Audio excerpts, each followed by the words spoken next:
Il y a un cri profond au sein de chaque âme qui ne peut être réduit au silence. C'est le désir d'être près de Dieu, de sentir sa présence non comme une idée mais comme une réalité vivante. Certains l'appellent un vide, d'autres l'appellent une faim. Mais la Bible nous montre ce que c'est vraiment. C'est la soif de l'esprit du Dieu vivant. Quand Jésus marchait sur cette terre, il a dit à ses disciples quelque chose de choquant. Il a dit qu'il valait mieux pour lui de partir, car seulement alors le Consolateur viendrait. Imaginez cela, le Fils même de Dieu disant qu'il y avait quelque chose de encore plus grand dont ils avaient besoin que sa présence physique, le don du Saint-Esprit. Beaucoup de gens essaient de vivre cette vie chrétienne avec rien d'autre que la volonté et l'effort humain. Ils prient, mais ne ressentent aucune puissance. Ils servent, mais ne ressentent aucune joie. Ils adorent, mais se sentent secs à l'intérieur. Amis, ce n'est pas ainsi que Dieu a prévu que votre vie soit. Le Saint-Esprit a été donné pour que vous ne soyez pas vide, mais débordant. L'Esprit n'est pas un mystère lointain réservé seulement aux saints d'autrefois. Il est ici maintenant, cherchant des cœurs prêts à être remplis. Il est ici attendant que vous le cherchiez avec tout ce que vous êtes. Il n'est pas caché de vous. Il attend que vous le cherchiez avec tout ce que vous êtes. Pensez à l'Église primitive, des hommes et des femmes ordinaires, craintifs et incertains, se cachant derrière des portes verrouillées. Pourtant, quand le Saint-Esprit est venu, tout a changé. Leur peur s'est transformée en audace, leur faiblesse est devenue puissance. Leurs voix sont devenues des vaisseaux de feu qui ont secoué les nations. Et cet même esprit vous appelle aujourd'hui, pas demain, pas un jour dans le futur, aujourd'hui. La question n'est pas s'il est prêt à vous remplir. La question est, êtes-vous prêt à le chercher de tout votre cœur? Ceci n'est pas seulement un enseignement, c'est une invitation à entrer dans la plénitude de ce que Dieu a promis, à expérimenter l'esprit qui apporte la vie, le feu, la paix. Restez avec moi car ensemble nous découvrirons comment la Bible nous montre de le chercher. Et une fois que vous cherchez, vous trouverez sûrement. Numéro 1. Reconnaître votre besoin profond du Saint-Esprit. Numéro 1. Reconnaître votre besoin profond du Saint-Esprit. Il y a un moment dans le parcours de chaque croyant où il réalise que quelque chose manque. Il lit la parole, il va à l'église, il essaie de vivre droitement. Mais il y a une douleur calme dans l'âme. La vie de foi semble plus une lutte qu'un envol, plus une survie qu'une victoire. Ce n'est pas parce que Dieu a retenu sa puissance, mais parce que beaucoup essaient de vivre la vie chrétienne sans vraiment dépendre de l'Esprit. La Bible le rend clair. Ce n'est ni par la force, ni par la puissance, mais par mon esprit, dit l'Éternel des armées. Zacharie 4, 6. Le prophète Zacharie parlait à des gens qui étaient fatigués, confrontés à l'opposition, et incertains de comment continuer. La réponse de Dieu était simple. Votre force n'est pas suffisante, mais mon esprit est plus que suffisant. Cette même vérité est le fondement de votre marche avec Christ aujourd'hui. Pensez aux disciples avant la Pentecôte. Battus, liés et jetés dans la prison intérieure, ils avaient toutes les raisons de se plaindre. Pourtant, au milieu de la nuit, ils prièrent et chantèrent des hymnes à Dieu. Et que s'est-il passé? Le sol trembla, les portes de la prison s'ouvrirent, et chaque chaîne tomba. L'adoration a changé l'atmosphère. L'adoration a brisé les chaînes. L'adoration a invité l'esprit à se déplacer en puissance. L'adoration est puissante parce qu'elle détourne vos yeux de votre faiblesse vers la grandeur de Dieu.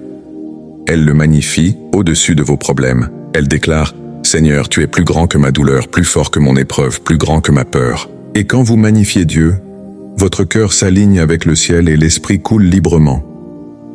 Jéhoshaphat le savait dans 2 Chroniques 20. Quand une vaste armée s'éleva contre Juda, il nomma des chanteurs pour aller devant l'armée, déclarant « Louez l'Éternel car sa miséricorde dure à toujours ». Tandis qu'ils adoraient, Dieu tendit des embuscades contre leurs ennemis, et la victoire fut gagnée sans qu'une épée soit levée. L'adoration apportait la puissance de l'esprit sur le champ de bataille. Mais l'adoration est plus que de la musique. C'est une posture de vie. Romains 12:1 dit « Présentez vos corps comme un sacrifice vivant, saint et agréable à Dieu, ce qui est votre culte spirituel. » Cela signifie que l'adoration est chaque acte d'obéissance, chaque moment de soumission, chaque choix pour honorer Dieu avec votre vie. Quand votre vie devient une adoration, l'Esprit se délecte à demeurer en vous. Que votre cœur crie « Seigneur, je te veux plus que mon péché » et Dieu répond avec puissance. Numéro 2. Repentance et pureté de cœur. Numéro 2. Repentance et pureté de cœur. L'Esprit de Dieu est saint. Il ne demeure pas dans des lieux de compromis ou ne se repose pas confortablement là où le péché est chéri. Si vous voulez chercher le Saint-Esprit, vous devez d'abord ouvrir votre cœur au feu purificateur de la repentance. Ce n'est pas une étape que vous pouvez sauter, car la repentance prépare le sol pour que l'Esprit prenne racine. Dans Psaume 51, David pria « Crée en moi un cœur pur, ô Dieu, et renouvelle en moi un esprit droit. Ne me rejette pas loin de ta présence, et ne m'ôte pas ton Esprit Saint. » Son cri n'était pas seulement pour le pardon, mais pour la pureté, pour un cœur où Dieu pouvait demeurer sans entrave. David savait que le péché attriste l'esprit, et que seul un cœur humble et contrit peut vraiment accueillir sa présence. La repentance est plus que dire « sorry », c'est se détourner des choses qui attristent Dieu, et se tourner vers lui de tout son cœur. C'est non pas la perfection, mais la direction. L'Esprit ne cherche pas des vaisseaux impeccables, il cherche des vaisseaux soumis.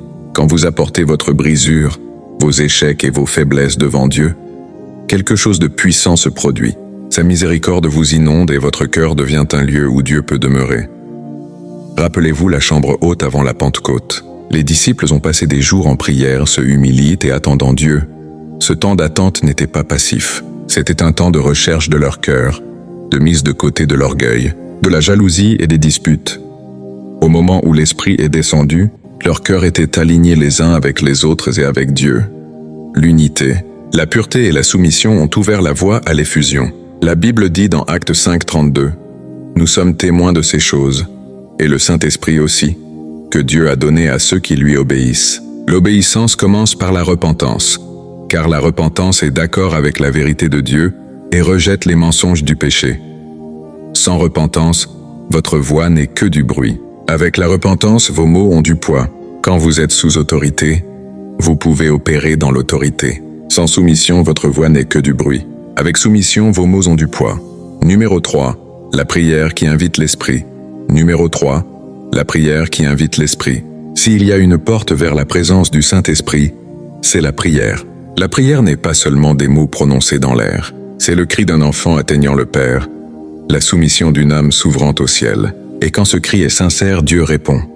Jésus lui-même nous a dit dans Luc 11:9-13, « Demandez, et il vous sera donné. Cherchez, et vous trouverez. Frappez, et il vous sera ouvert. Si vous qui êtes mauvais, savez donner de bonnes choses à vos enfants, combien plus votre Père céleste donnera-t-il le Saint-Esprit à ceux qui le lui demandent ?» La promesse est incroyablement claire. Si vous demandez l'Esprit, le Père se délecte de vous le donner. Il n'est pas réticent, il est généreux. Mais remarquez la posture que Jésus enseigne.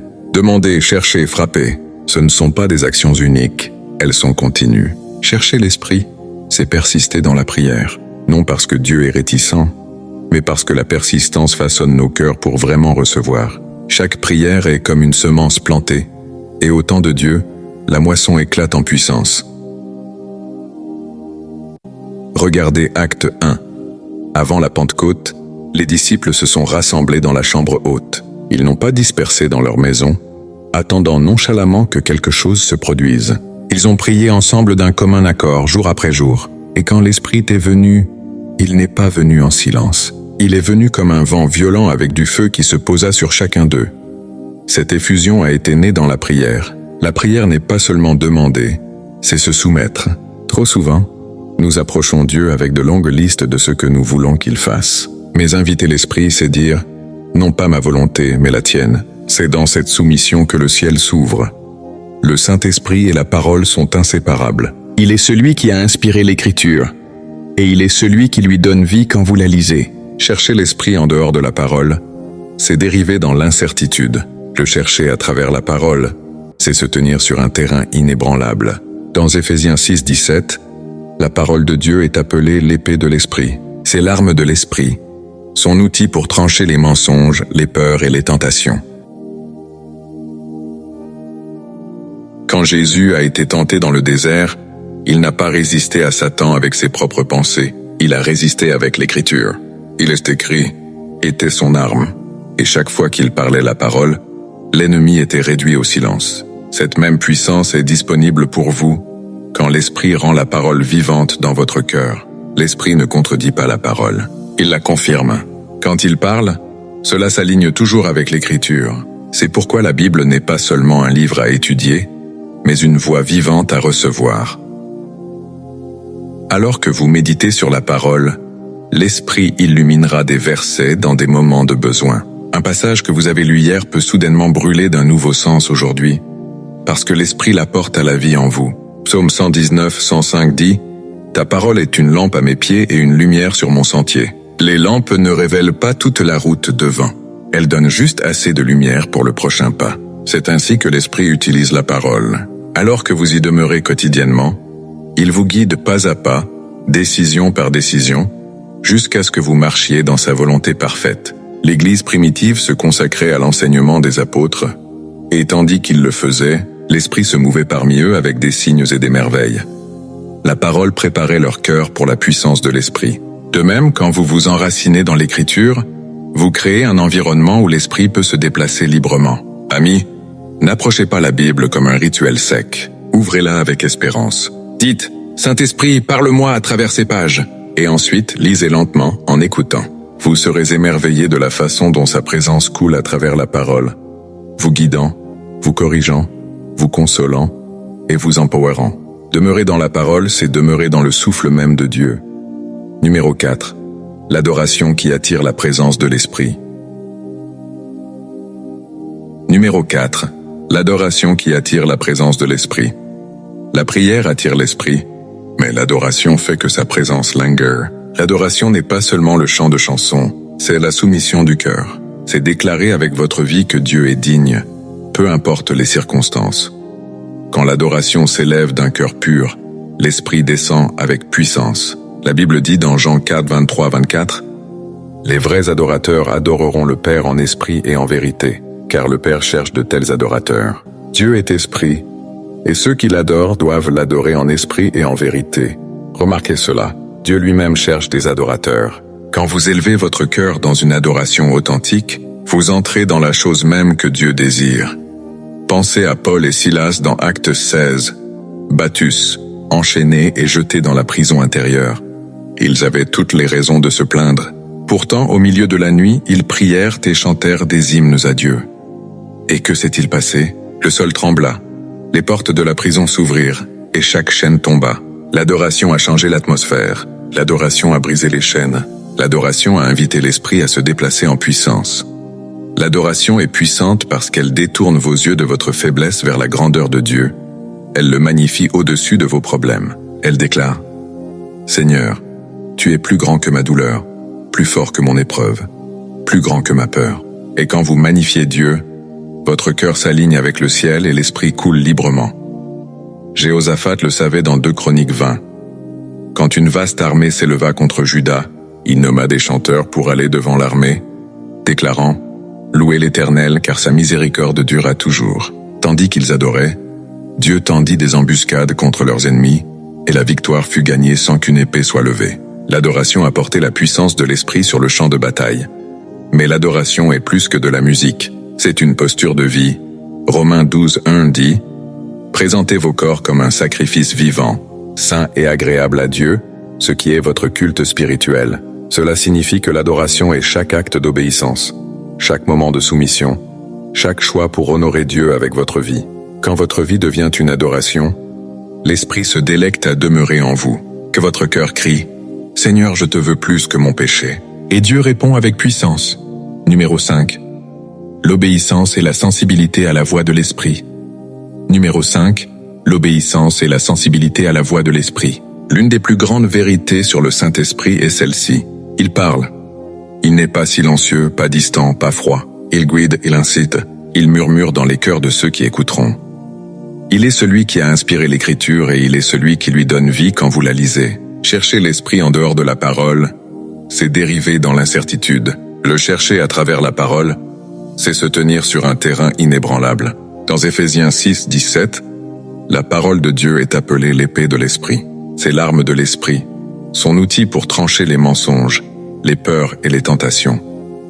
Quand Jésus a été tenté dans le désert, il n'a pas résisté à Satan avec ses propres pensées. Il a résisté avec l'Écriture. Il est écrit, était son arme, et chaque fois qu'il parlait la parole, l'ennemi était réduit au silence. Cette même puissance est disponible pour vous quand l'Esprit rend la parole vivante dans votre cœur. L'Esprit ne contredit pas la parole, il la confirme. Quand il parle, cela s'aligne toujours avec l'Écriture. C'est pourquoi la Bible n'est pas seulement un livre à étudier, mais une voix vivante à recevoir. Alors que vous méditez sur la parole, l'Esprit illuminera des versets dans des moments de besoin. Un passage que vous avez lu hier peut soudainement brûler d'un nouveau sens aujourd'hui, parce que l'Esprit l'apporte à la vie en vous. Psaume 119, 105 dit « Ta parole est une lampe à mes pieds et une lumière sur mon sentier. Les lampes ne révèlent pas toute la route devant. Elles donnent juste assez de lumière pour le prochain pas. » C'est ainsi que l'Esprit utilise la parole. Alors que vous y demeurez quotidiennement, il vous guide pas à pas, décision par décision, jusqu'à ce que vous marchiez dans sa volonté parfaite. L'Église primitive se consacrait à l'enseignement des apôtres, et tandis qu'ils le faisaient, l'Esprit se mouvait parmi eux avec des signes et des merveilles. La parole préparait leur cœur pour la puissance de l'Esprit. De même, quand vous vous enracinez dans l'Écriture, vous créez un environnement où l'Esprit peut se déplacer librement. Amis, n'approchez pas la Bible comme un rituel sec. Ouvrez-la avec espérance. Dites « Saint-Esprit, parle-moi à travers ces pages » et ensuite lisez lentement en écoutant. Vous serez émerveillés de la façon dont sa présence coule à travers la parole, vous guidant, vous corrigeant, vous consolant et vous empowerant. Demeurer dans la parole, c'est demeurer dans le souffle même de Dieu. Numéro 6. Demeurer dans la parole de Dieu. Numéro 6. Demeurer dans la parole de Dieu. Si la prière et l'adoration ouvrent le cœur et que l'obéissance l'aligne, alors la parole de Dieu l'ancre. Le Saint-Esprit et la parole sont inséparables.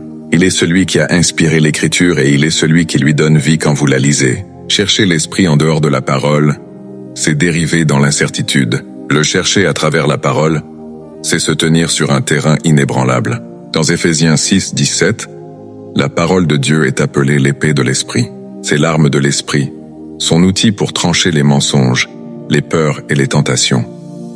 Quand Jésus a été tenté dans le désert, il n'a pas résisté à Satan avec ses propres pensées. Il a résisté avec l'Écriture.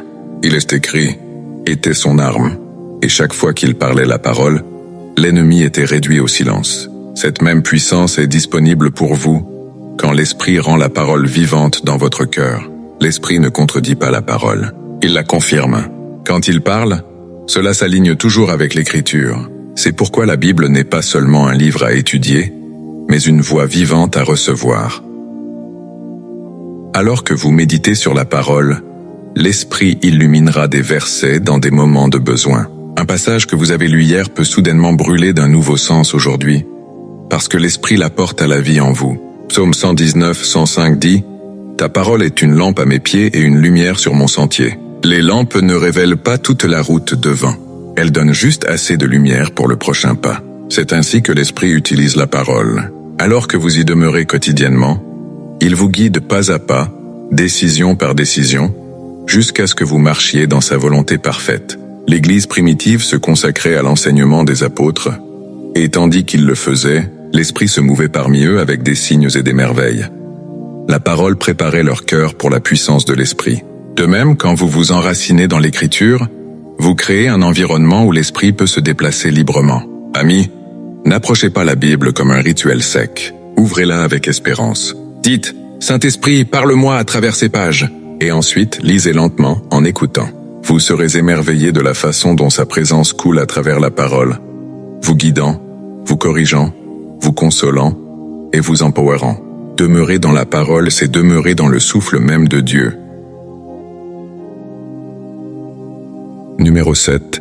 Vivre dans la communion et l'unité avec les autres croyants. Numéro 7. Vivre dans la communion et l'unité avec les autres croyants. L'Esprit n'est pas seulement effusé sur les individus, il est effusé sur son peuple ensemble. L'une des plus grandes vérités sur la recherche du Saint-Esprit est celle-ci. Sa puissance coule le plus librement dans l'unité. Le jour de la Pentecôte n'a pas eu lieu quand les disciples étaient dispersés, chacun cherchant Dieu de son côté. Il a eu lieu quand ils étaient tous d'un commun accord en un seul lieu. Acte 2, 1. L'unité est un aimant spirituel pour la présence de l'Esprit. La division, la jalousie et les disputes l'attristent. Mais quand les croyants se rassemblent dans l'humilité, l'amour et la prière, l'Esprit se déplace de façon qui secoue la terre. Dans Acte 4, quand l'Église primitive a prié ensemble après avoir été menacée par les autorités, la Bible dit que le lieu où ils étaient rassemblés a été ébranlé et qu'ils ont tous été remplis du Saint-Esprit parlant la parole de Dieu avec audace. C'est pourquoi l'ennemi travaille si dur pour semer la division parmi les chrétiens. S'il peut vous isoler, il peut vous affaiblir.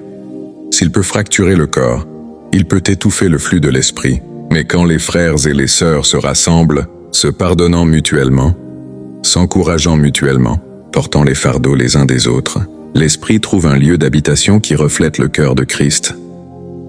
Ecclésiaste 4,12 dit « Bien qu'un puisse être maîtrisé, deux peuvent se défendre. Une corde à 3 brins ne se rompt pas facilement. De la même manière, quand les croyants s'unissent, leurs forces se multiplient et l'esprit les empower au-delà de ce que quiconque pourrait faire seul.